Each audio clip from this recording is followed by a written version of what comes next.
Hello, you beautiful people. How are you today? It is Tuesday, the 13th of August at 2:30. I lied. I always go live at 2:30 Pacific. It's 12:02 Pacific. So not only is it not 2:30, it's also not the top of the hour. I am behind by 2 minutes.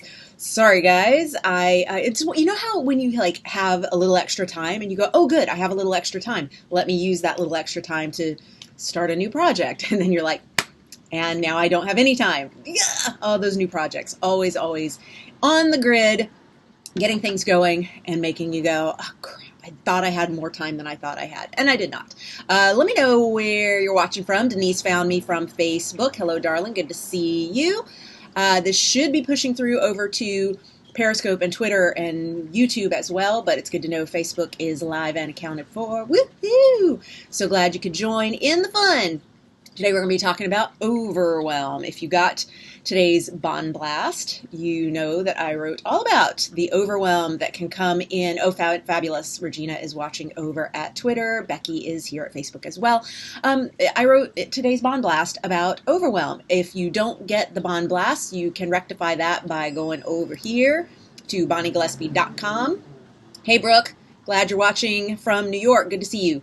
BonnieGillespie.com. Get yourself signed up for the Bon Blast so that the goodness comes right to your inbox on Tuesdays. The Bon Blast is also cross-posted at this website. So if you're like, I'm not big on email, you don't have to be. You can still keep up with most of what's going on just by bookmarking my website. Hello, Nadine. Good to see you. Hello, Kieran. How are you? All right. Right there. By the way, this website is undergoing a little bit of an overhaul right now. We're installing a lot of things on the back end because we're building a community. More on that later. We're building a community. We're also branching out beyond the showbiz focus. And so there are new places on the website that need to be built out. And so because of that, we are specifically doing some back end stuff that's not supposed to show on the front end, but it is, because every time you change something around in the back end of a website, it goes, hey, this plugin's not compatible with that thing, and this thing that you used to have no longer works. And so we're learning what is changing at our website as we go. So if you land there and go, this looks different than it used to, yeah, we know. Hopefully everything's still functional. So definitely let us know if you can't comment or can't get hot sheets, or if you can't fill out the form to get on our mailing list or anything like that, because we do want to know if there are little issues like that you're coming across. And I see that my team is joining me here and posting in the Facebook version of the comments that exact link to get that weekly inbox love. If you are watching in replay, give me hashtag replay when you're dropping that in at the comments over at the Facebook version. And if you're like, I'm watching it in replay, but the comments aren't open, if you come over to Facebook, we leave the comments open there specifically so I can come back around and answer any questions you have there in the comments that you come across, the questions that you pop in while you are watching on replay. But I don't want to chase them all over the internet because there's just too many places for people to ask questions. So it's like, let's focus it down to one. So community that we're building. Can't share an awful lot about it yet because it's still in the planning stages.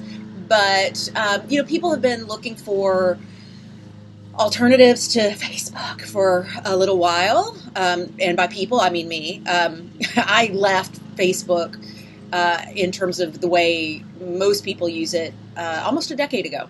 In 2010, so not quite a decade ago, I decided that I needed to not be on Facebook in a personal page, that I could have a fan page and I could run groups and be a member of groups, but that I needed to disconnect from everybody from my personal page. And I have actually found that to be an incredibly liberating experience. I mean, obviously, because it's, that many years of using Facebook, not like Facebook's intended.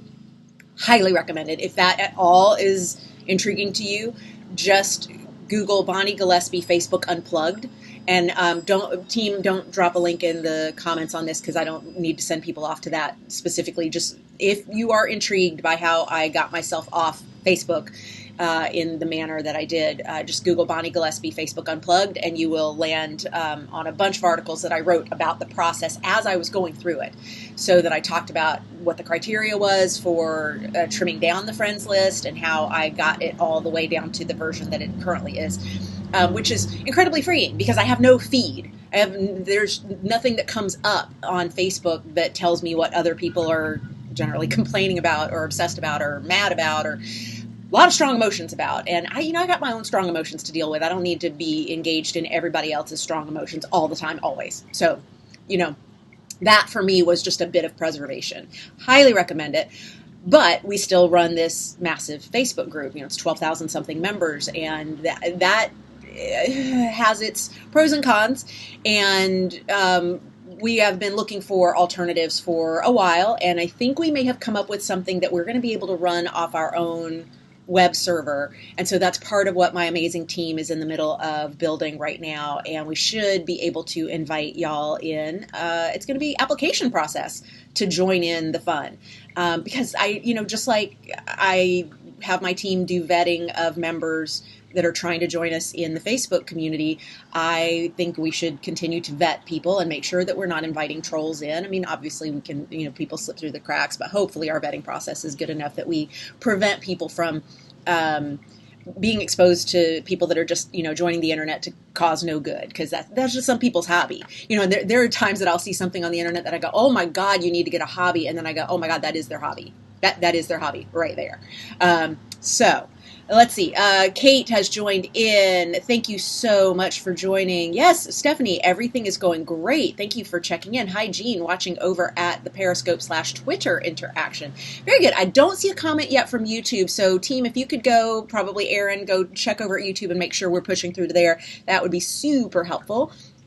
Because my viewership count is, I know, faulty because it's got the number 2. And I know that there are more than 2 people watching because there are way more than 2 people commenting. So something may be wonky. Let's make sure that that's pushing through to YouTube pretty please. All right. So anyway, stay tuned to your local Bon Blast in your inbox or over here at bonniegillespie.com for all the news on when we go live with our new community. Loving this ocean breeze that just came through my window on that. I'm like, got the wind in the hair, like I'm doing the Tyra moment. It's amazing. How's everybody doing? What overwhelms you? I would like to know. Pop in the comments, please. What sorts of things tend to overwhelm you? Since today's Bond Blast and today's broadcast are both about how we deal with overwhelm. Awesome. Thank you, YouTube. Thank you, Aaron, for reporting in from YouTube. Glad we are up and running everywhere. Yippee! I would love to know, what sorts of things tend to overwhelm you? I showed a photo in the Bond Blast and on my blog post about, or I showed a photo of my whiteboard and all the planning that we're doing and all the piecing together of data that is going on right now as we build our survey, our assessment, our instrument, our test, our quiz. I can't call it a quiz because quiz sounds little. It ain't little. This assessment that we're creating with a psychometrician, which is a word I didn't know until a week and a day ago. We have a lot of data that when you take a look at it, it's a little overwhelming. Hello, Elizabeth. Glad you could join in over at YouTube. It's a little overwhelming to look at the data. And it got me thinking about how we tend to deal with overwhelm, and for the most part we slide over into that part of the brain that is really great at fight, flight, or freeze. And that whole fight, flight, freeze thing, of course, is primal. Typically people call it fight or flight, but there's more. There's definitely at least fight, flight, freeze. Freeze is one of the conditions that we don't realize is related to fight or flight, but it 100% is. Because fight, you think, okay, I'm just going to get angry and fight the thing that's coming at me. Flight, I'm going to get scared and run away from the thing that's coming at me. But the thing that we most typically do in our evolved human state, as opposed to the way primal created brain, is we freeze. We go, this thing is coming at me. I am overwhelmed by it. I'm going to shut down. So it's not fight, it's not flight, it's freeze. I'm going to shut down. And while we're shut down, there's this little part of our brain on loop that's going worry, worry, worry, anxiety, anxiety, anxiety, worry, worry, worry, anxiety, anxiety, anxiety. That loop is primal. That loop is part of fight, flight, or freeze. It is, in fact, freeze. And even though you're like, no, that's a really active thing. Yes, it's a really active thing that is frozen. It is frozen in this condition. That is a part of what overwhelm triggers. It actually ignites in us something that causes us to go into our primal brain and panic. So when overwhelm hits, we are taken back to a very base level part of our evolutionary brain. We are brought back to something primal that resets us into this fear state that we kind of can't get ourselves out of, especially because we're smart cookies. So we start coming up with, well, there's got to be a way I can get out of this. I can just think my way through it. And if the brain were a muscle, it would be like a Popeye-sized, overdeveloped muscle that the brain would pop in and go, here are all the ways that I think I can deal with this or should be dealing with this, and I should judge myself for how I'm not dealing with this. And Becky's saying I get markedly sleepy. That is such a big indicator that we've gotten over the line into the fight, flight, or freeze brain space. My nose is running as I'm talking to y'all. Hang on, let me teach you on it so I don't get boogie in front of you. I don't want to get boogie in front of you. Why did my nose start running? I don't know. I'm having my own fight or flight response, apparently. The idea of getting sleepy, Becky, it's so interesting because last night I was starting in on an email to our psychometrician, and as I was getting her all the information, I like had everything in front of me, but it wasn't organized in the way that I wanted it to be, and I felt myself going, ugh.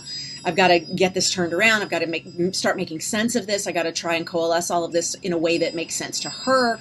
And I felt myself just get exhausted like that. And I went, my brain is trying to protect me. I'm feeling overwhelmed, and my brain is kicking in to say, you got to get cut off from this predator. This is feeling like a predator right now. And that means you need to stop.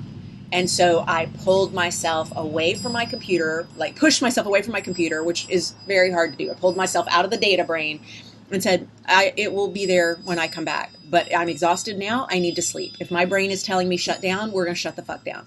Caitlin, is burnout related to this type of reaction to overwhelm? Yeah, definitely. Definitely. It's self-protective. Think about that.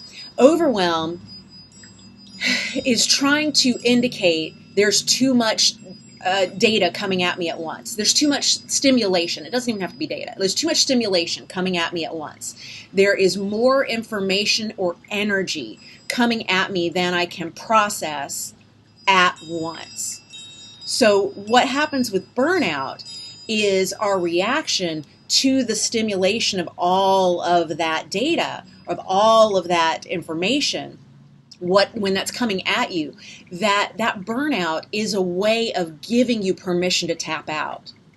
So just like overwhelm gives us permission to not do anything, it gives us permission to say, well, I'm overwhelmed, I don't know where to start. I call it a luxury label because overwhelm gets used a lot as a reason for not moving forward. And if you're overwhelmed, you actually are usually safe to move forward, but not in the way that you're trying to move forward.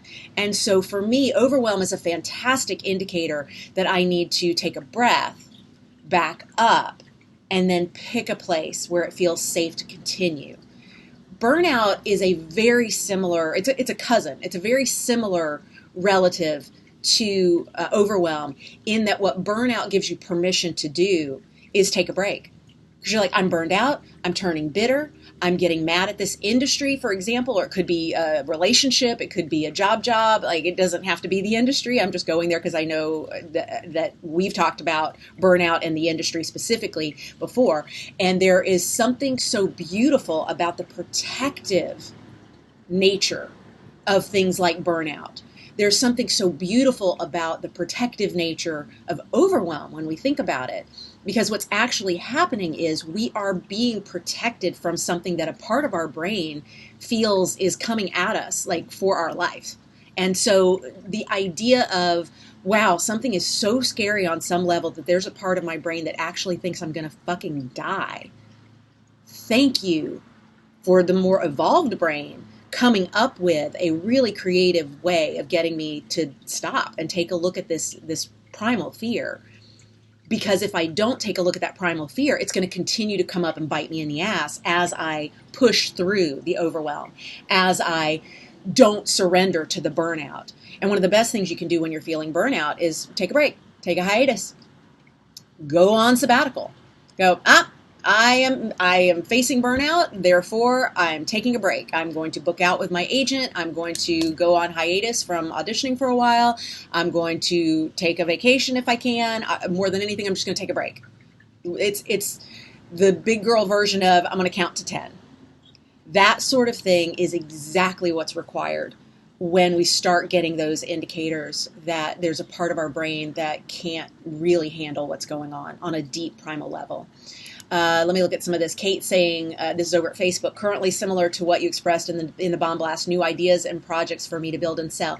Yeah, Kate, if you take a look at like what are the new things that I can do with this information as it's coming through, like as I'm feeling this sense of overwhelm, what can I do to make it basic? What can I do to take it down to its primary ingredients? That can really help a great deal, because so much of it is just, there's just so much, there's just too much, I can't handle it, it's all a lot. And then we go, great, then look at one thing and just get this selective tunnel vision for the thing that you can actually deal with at the time. And if all you need to deal with at the time is a freaking nap, then take a nap. It's totally allowed.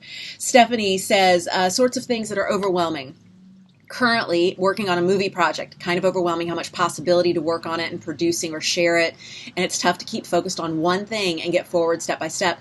Stephanie, I hear you, darling. It's especially as a creator, as a producer, there are so many hats, there are so many plates spinning. Like there are just so many things going on simultaneously that can make us feel like I just can't do it all. And the reality of it is, we can do it all, just not all at the same time. And so the kindest thing that we can do for ourselves in that situation is say, I'm going to pick a hat. I'm going to pick a hat. I'm going to do a thing. I'm going to be in a role right now. I'm not going to try and play all the roles. And I'll give you a perfect example from my business. Right now, I'm working on this brand expansion work. And what we're calling this lately is I'm going into the creative cave. So if ever I'm writing a book or rewriting a book, editing a book, doing a new edition of Self-Management for Actors or any other book, I go into what's called book writing mode. And book writing mode is just, I am away. You cannot get me. My team can't, I go deep away because I am working on the work. And that is all I can be focused on. Because if I have to be focused on running my business while I'm writing the book, I can't ever get deep enough in writing the book to do a good job of it. And so we started this time out calling it a creative cave. That I am in the creative cave. If I'm in the creative cave, there is a string attached to me that is outside the cave.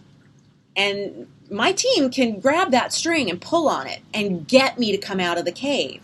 But what we learned even just recently is that if you pull on that string and get me to come out of the cave, you're not getting me to pop my head out and go, oh yeah, and help you and take care of a quick little thing. What you're actually creating, if you pull me out of the creative cave, is a whole lot of chaos. Because the brain that is in creative cave, the brain that can write a book in 6 weeks, yes, every book I've ever written, 6 weeks, start to finish. True story. That version of my brain, the version of my brain that is creating this enoughness project, cannot go and deal with putting out quick little fires, dealing with administrative nonsense, taking care of customer service, dealing with a Facebook group, handling any kind of admin of running my business without a major gear shift.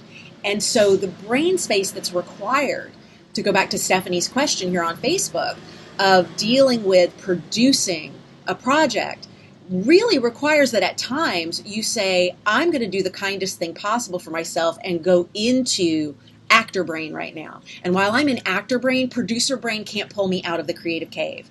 Because as soon as producer brain starts tugging on me while I'm in actor brain, I cheat my acting and I therefore cheat the story and cheat my co-stars and cheat the fan base, the viewers, and instead split my focus over here into producing, and then I'm also cheating the producing because I'm trying to be in two worlds at once. So what's a gift of overwhelm is showing us we're trying to do all the things all at the same time. And that's not kind to our system. It's not possible for most people.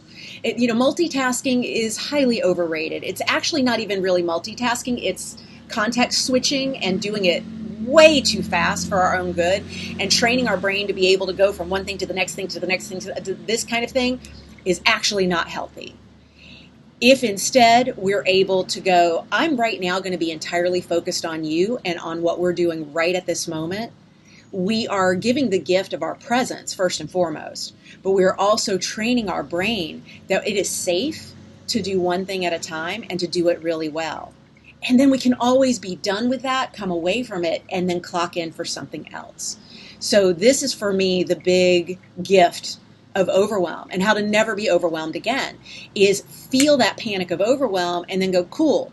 What's the one thing I want to do right now? And again, that one thing can be take a nap. That one thing can be take a break. That one thing can be, I need to not do any of this.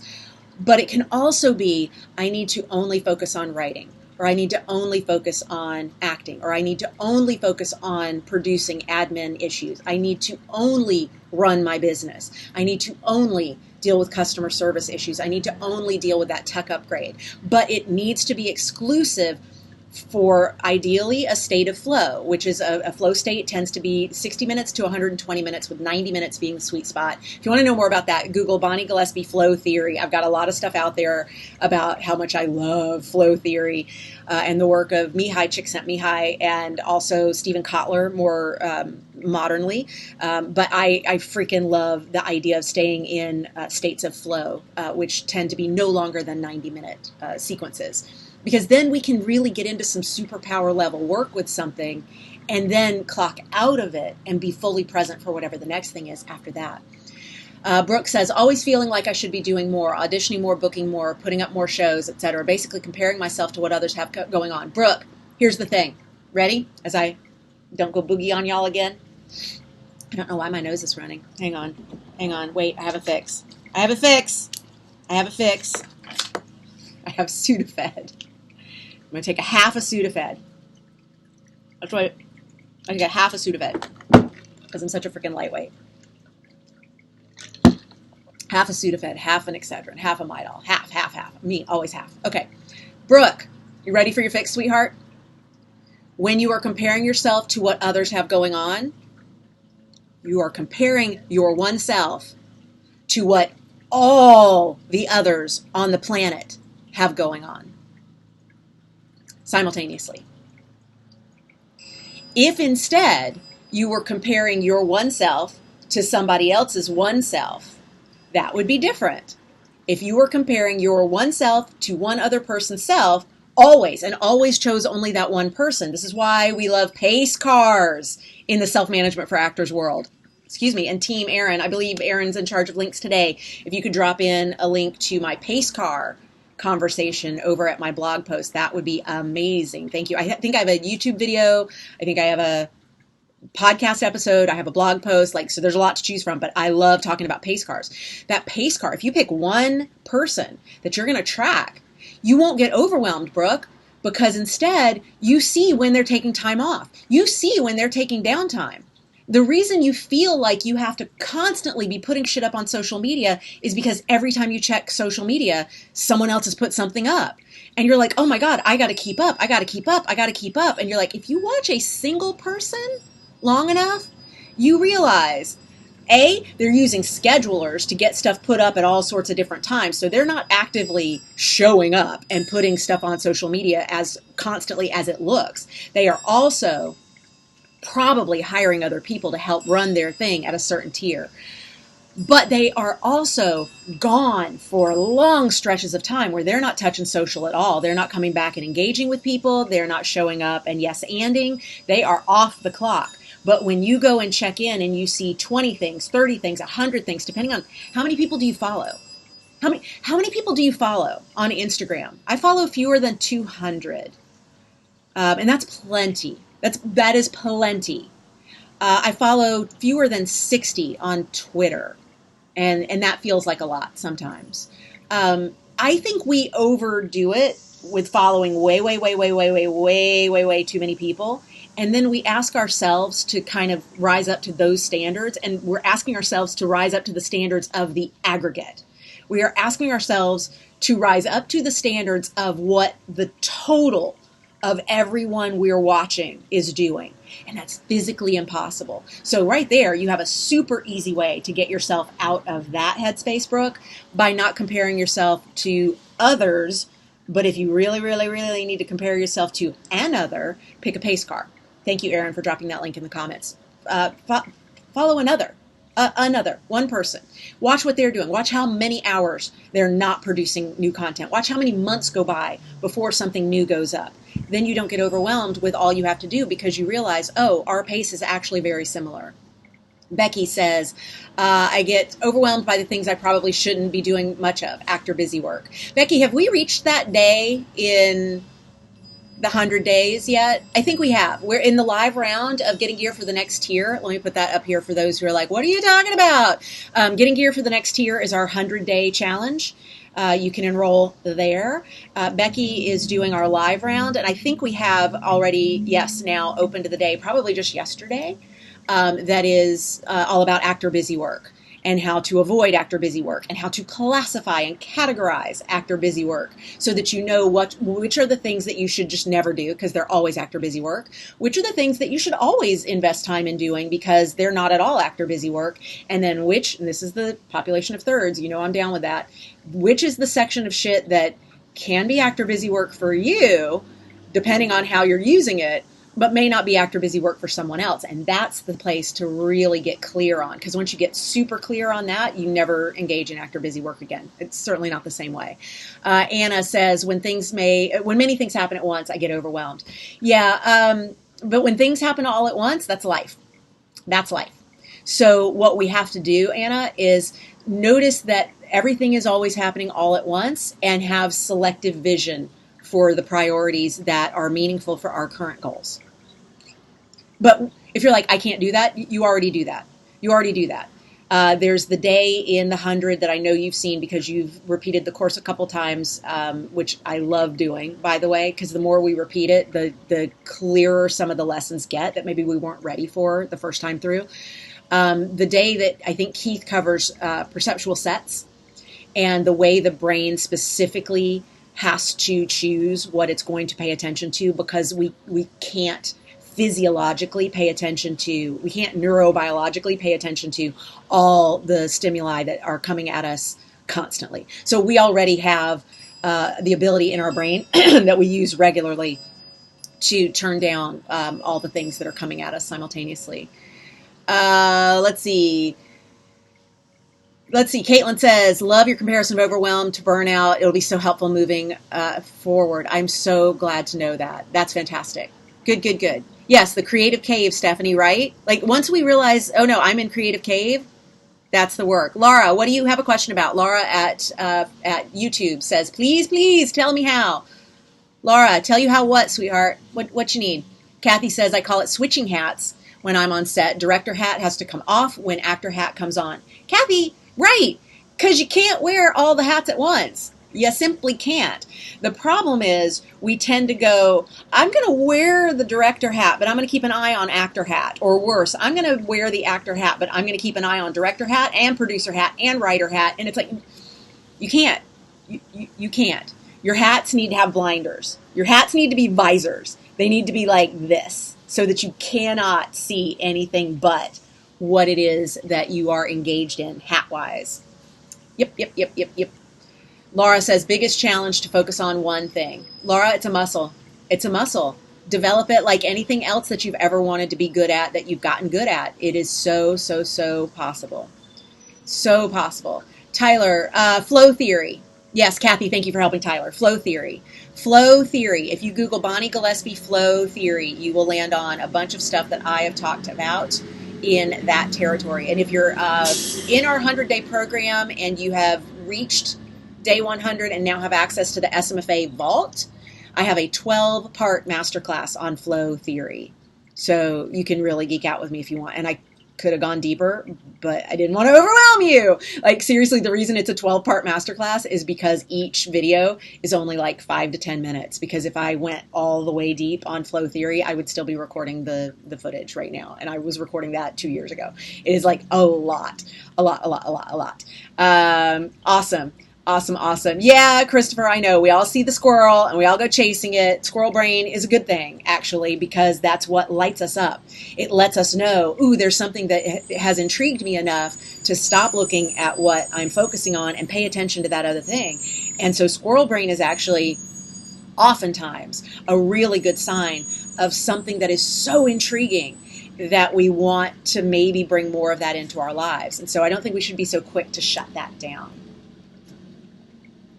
Yes, Kathy, go hit that masterclass on flow theory. It is so good. Holy crap. I freaking love it. I could geek out on that stuff all day. And of course, those of you who are in expansive capacity know that we were using time blocking last month when we did our deep dive on time and talking about the value of those 90-minute blocks. And 90 minutes may not be your best block for flow. It is for mine. I know that once we've hit 90 minutes, I start like really kind of checking out. I can still be in a meeting and feel myself going like, oh, I'm checking. Like my brain is now just trained that at the end of 90 minutes, we need to be doing something different. So that's how that works for me. Is this helping with how to face overwhelm as a friend rather than a foe? How to see overwhelm as the indicator that it is, as the symptom that it is, rather than as this is the problem? Good, Jennifer, go get in that flow masterclass. It's so good. It's so good. Like I really try to keep it manageable, consumable. I mean, because it's a lot. I mean, flow theory is like, that's big brain shit. But it's so cool. It's so cool because once we have access to that and we understand that we can put ourselves in states of flow, we can get in the zone by intention and by the way we schedule our lives. We actually spend more of our time being more creative and more resourceful. And then we can actually spend less time feeling scattered and purposeless because nobody enjoys that. That's just not fun to like be in that place of, paralysis that overwhelm can create. It's not healthy. It doesn't allow us to share our gifts with the world, which is the whole freaking point of having been born with gifts, having cultivated the desire and drive to be a storyteller for a living. Like, obviously, there's shit to share, and we need to not be blocked by something that is completely within our control, which is how we manage our time. And if you're like, no, that's not within my control. I've got a family. I've got kids. I've got this job. I've got this boss. I can't control my time. Sure you can. Sure you can. Sure you can. The number of hours that we have in a week that are completely within our control are greater than those that are given to someone else or beholden to someone else. And even with those are usually leaky boundaries, as Tanya Geisler says. If we've got leaky boundaries or non-firm boundaries or not strong boundaries, that's on us. We can just reset them. Becky, might overwhelm be indicative of a very curious and active mind? Overwhelm is the indication that you are letting that curious mind and that active mind put you into a state of paralysis. So I would say that overwhelm indicates that you are receiving more data than you know what to do with. So yes is the short answer to the question. And then the longer answer to the question that you didn't ask is then the work from there is to say, great, I'm feeling overwhelmed. That means I'm taking in a lot of things that interest me. I need to rank what I am taking in and only pay attention to the things that are the most interesting or that most move my life forward on my path to my true north. And the things that are less essential need to become less of my focus. And that is brain training that we can do. There's a great book, actually, hang on. There's a great book right here next to me that I recommend for this. Goodness, with my windows open, I get so much dust on things. The windows are always open. We're in Santa Monica. This book right here, Highly recommended. We read this in Expansive Capacity a couple months ago. Essentialism, The Disciplined Pursuit of Less. Greg McKeown. Really good book. Really good book. Have you ever found yourself stretched too thin at home or at work? Have you ever felt both overworked and underutilized? Have you ever felt busy but not productive? Do you ever feel like you're constantly in motion but never getting anywhere? If you answered yes to any of these, the way out is becoming an essentialist. So basically he asked, are you a human being 4 times? And then the answer is this book. So, but I agree with him. This book is actually really good for all humans. Every book I grab, I'm excited by for some reason or another, because everything always has a lesson. April, just hopped on, find that I get overwhelmed when I don't know how to start a project. Just need to take the first little step. Yeah, April, part of it is if you don't know where to start, sometimes it can be because you want to make sure you get it right. And the work there is to take less focus on getting it right and just focus on getting going, because then that momentum will show you the direction you need to go next. Anna says, I love Essentialism, life-changing book for me, or changing life book for me. Yes, Anna, for sure. Good. I know. I loved watching you get so into that book when we brought that into our world for Expansive Capacity. I just was watching you go deep on it so fast, and I was like, oh yeah, this is really good. This is really good.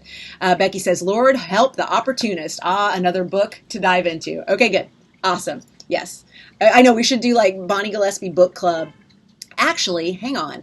In the grads only Facebook group for the 100 days in the dojo, I believe there are posts from Katie and Katie Wegman. Who was running the book club with Katie?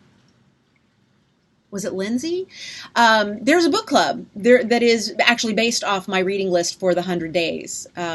So look for that. Becky, you'll be in the dojo Facebook group in just a few weeks. Oh my God, less than a month. Holy crap. Those of you who are in the live round of the 100 days, graduation is coming up in less than a month. Oh my God. So exciting. I can't believe how fast this summer has flown by, and it's still only early August. Nope, it's the 13th. It's mid-August, but it has flown by. What is going on with the rest of your day, your week, your year, your month, your season, your life? Share in the comments. Let's chat just a little bit in case there are any last questions about Overwhelm. Excuse me, or anybody who's joining us late like April did. I had little baby cherry tomatoes as a treat after my breakfast.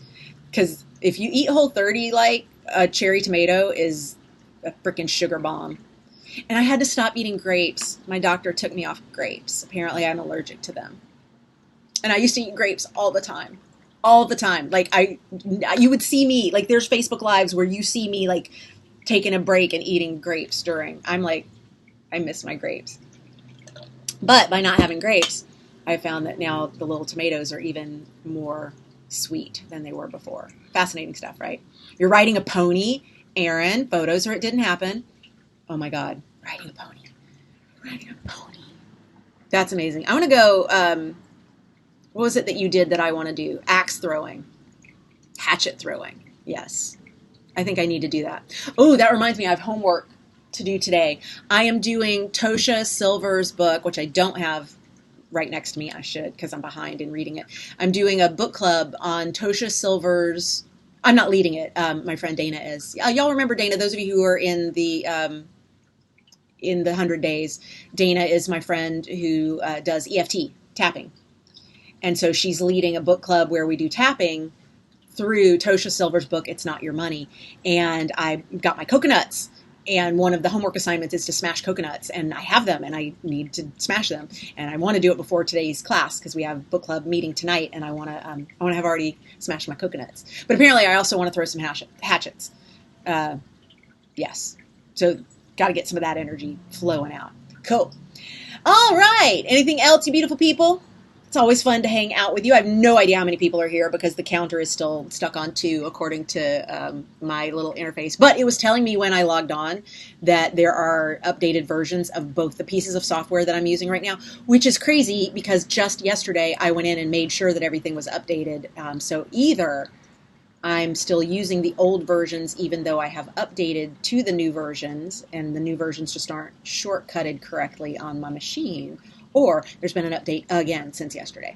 But don't know. We'll find out when I'm done with this. All right, you beautiful people. It looks like that's it from the comments. Hello, Jay, over at YouTube. Thank you for joining in. So in that case, we will wrap it up. Last notes on Overwhelm. Your goodbye tips. Ready? You're welcome, Stephanie. It's absolutely my pleasure. Overwhelm. It is a sign of fight, flight, or freeze. When you are feeling overwhelmed, it means you have kicked into a primal part of your brain that is trying to protect you from what some part of your brain sees as death-defying, as potentially going to kill you, as way high stakes. So your work is to say, first of all, I am not at risk of dying. I am safe. This is a high top of my brain acting like a low part of my brain, getting all panicked because we have kicked into fight, flight, or freeze. So rather than engaging that and staying in that mode, which is really bad for your nervous system, the work is to take a breath and go, I acknowledge that I am overwhelmed. Thank you for the indication that I am doing too much all at once. Let me pull back from this for a moment, take a break, walk around if you can, take a nap if you need it, do some tapping. If you are into EFT, highly recommended. If you're like, I have no idea what you're talking about, just Google EFT, emotional freedom technique, tapping. Those are all the points. Oh, there's also here and here. Highly recommended. Do whatever it takes to break the spell that has you in this state of overwhelm, this little tunnel vision that's of the not good kind. And then when you come back, prioritize what is the first thing that I need to do. And that first thing can be the most important. Don't recommend that because the stakes feel high there. So you're kind of risking going back into that primal brain place. Or you could start on what's most fun. Big fan of that. Dessert first. Always down for dessert first over here. Yes, not at all a problem. Start with dessert. Yes. Get that fun thing done because then it reminds you, oh, right, there are some things on my list that seem overwhelming, but they're actually fun when I take them one at a time. Or do the thing that leads to money first. Do the thing that leads to joy, fun, same thing. Do the thing that is quickest to get knocked out so that you're like, got that thing checked off. That felt good. Now I can do another. But there are a bunch of different ways that you can look at your list from not a place of overwhelm. Got that? Those are your takeaways. When you feel overwhelmed, say thank you for the indicator that I got a whole lot coming at me all at once and I need a different point of view. And then take that different point of view and keep going because you're in a place of growth when things are overwhelming. And it's just that desire to not grow and stay small that is getting indulged when we let overwhelm take over and cause us to stop. Awesome, Nadine. I'm so glad. I'm so glad. Thank you, everybody. I really appreciate the feedback. Y'all are awesome. Anybody watching in replay, hashtag replay, and I will come back around in the comments and answer any questions that you have at Facebook. And if you are watching anywhere else, that's where the comments remain open. Love you, beautiful people. Till next time. When is next time? I meant to have my... Erin, when is next time? By the way, I am going to go live every Tuesday at noon, this time, Tuesday at noon Pacific in September. So you can put that on your calendar. I did decide on that. Yes, Jay, gratitude is so important in everything. True story. Erin, when am I next live? Next week? Late next week? The week after? I don't know. I'm going to UC Irvine next Tuesday, so I know I'm not on next Tuesday. When is it? Let me look at my calendar. I am doing a Facebook Live next time. Nope, not next week. 2 weeks. The 29th. I will next be on Facebook Live on the 29th of August. So come back and jam with me then. We will do this then. Go over to the events calendar on my blog and you will always know the latest of when I'm going to be up and running. But we are going to be doing regular Facebook Lives on Tuesdays through September, all 4 Tuesdays of September at 2 o'clock Pacific right here. So I'll see you then. Till next time, stay ninja. Bye, beautiful people. Thank you for joining me. Bye.